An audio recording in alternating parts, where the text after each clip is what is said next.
دل کا مریض اور بلڈ پریشر کا مریض وہ اگر زبان کے نیچے گولی رکھے تو اس صورت میں روزہ فاسد ہوتا ہے یا نہیں؟ تو اگر مریض نے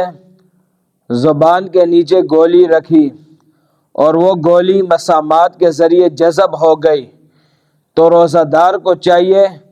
کہ منہ کے اندر جو لعاب بنا ہے، تھوک بنا ہے، اس کو باہر پھینک دے، تو اس صورت کے اندر روزہ فاسد نہیں ہوگا۔ لیکن اگر مریض نے زبان کے نیچے گولی رکھی اور وہ مسامات کے ذریعے جذب ہو گئی اور جو لعاب بنا تھا منہ کے اندر وہ روزہ دار نے حلق سے نیچے نگل لیا تو اس صورت کے اندر روزہ فاسد ہو جائے گا۔ تو مریض کو چاہیے